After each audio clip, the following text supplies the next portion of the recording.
Our NFL Power Rankings, top 10 style. Why? Because it's Top 10 Tuesday, ladies and gentlemen, and that's what we do on Top 10 Tuesday.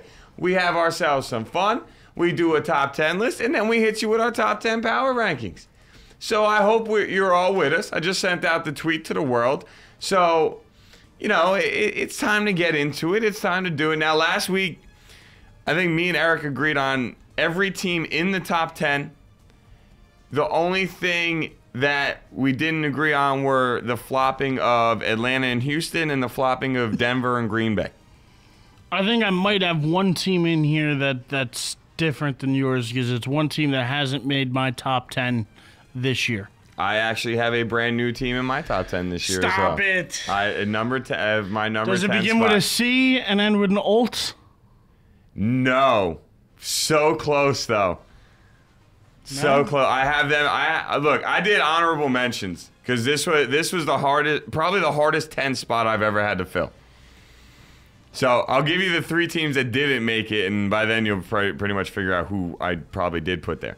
So I have the Colts as my number one honorable mention, like 10, 10B kind of thing. 7-4, but they're minus 43 in point differential. So that really bothered me. And that's why I couldn't do it. The Buccaneers, 6-5, playing some of the best football right now. But they're 2 games under 500 against their own conference. That bothered me. And then I went with the Steelers at 6-5 as my final honorable mention. But no Big Ben, no Troy Polamalu. You could see this team reeling, and I don't know when those guys are coming back. So I really don't, I just couldn't do it. So, now can you guess with me naming those three who I put at my number 10? I can't. Drawing a blank. Who you got? Just give it to me. The Bengals. I feel like they're playing, over the past couple weeks, they're playing some of the best football I've watched. They're a game over 500. They're right there in the AFC North. Well, really right there in the AFC playoff race. I think B Moore pretty much owns the AFC North at this point. But like I said, what killed me with the Colts, and that's obviously your 10, what killed me with the Colts was the minus 43 in point differential. So technically through 11 games, they're actually getting outscored 4 points a game. That just bothered me, so that's why I couldn't put them in, where Cincinnati was like plus 36. So I had an issue with that. So that's my number 10, Cincinnati. Obviously, your number 10 are the Indianapolis Colts. No. No. You have them Stopping higher. right there. You have them higher than 10. I got the Pack. At 10. At Dropped 10. them all the way back after the whooping on Sunday night, huh? Yep. Because they exposed their weakness. Hit Aaron Rodgers.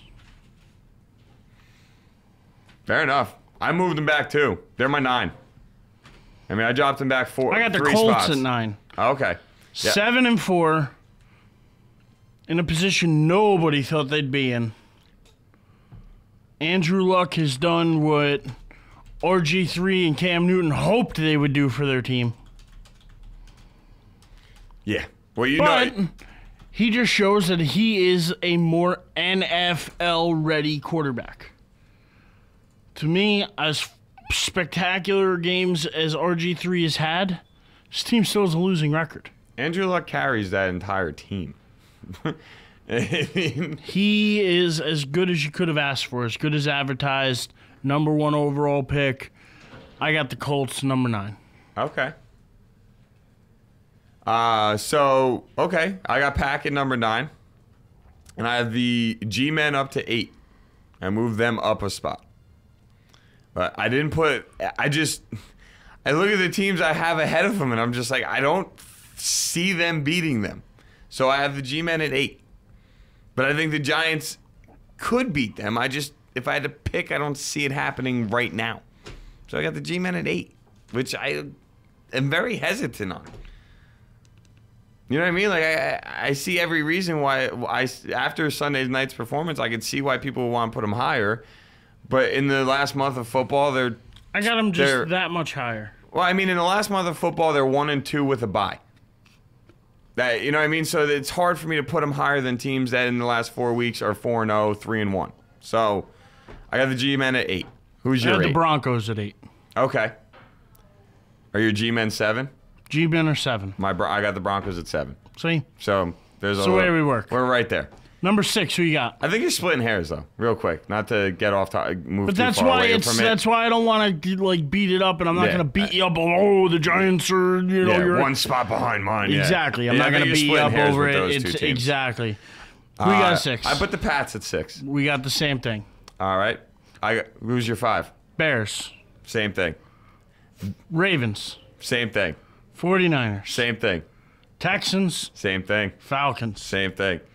So outside of our 7, 8, 9, and 10. Well, outside of 7 and 8 being flip-flopped and our 9 and 10 pretty much being flip-flopped, I mean, I really batted it back and forth in my head between the 3 teams of the Colts, the Steelers, and even though Steelers are without Big Ben, I still wouldn't count them out. I know. And Cincinnati. They were the 3 teams that were all vying for that 10 spot or for that end of the order spot.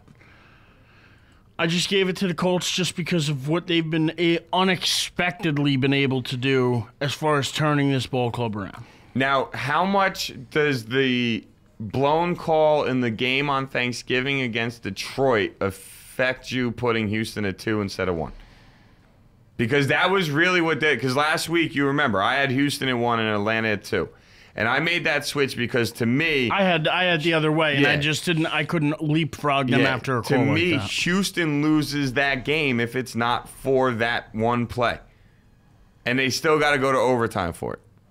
You know what I mean? So that is why I flip-flopped Atlanta and Houston this week and didn't keep them the same way I had them last week, because Houston should have lost that game. They didn't. Props to them, hence why you're still my number 2 team. But I really believe they should have lost that team. San Francisco, I think they look better with Kaepernick. I do. Now, we were listening to it on the ride down, and, the guy was pointing out a stat that teams that, have 2 interception returns for touchdowns in one game win 98% of those games or something like that. So, how much credit do you give Kaepernick for 2 picks to the house? But at the same time, the guy's 2-0 and he beat Chicago and New Orleans. I mean, those are big games right there. And yet they still haven't announced a starter for this coming week.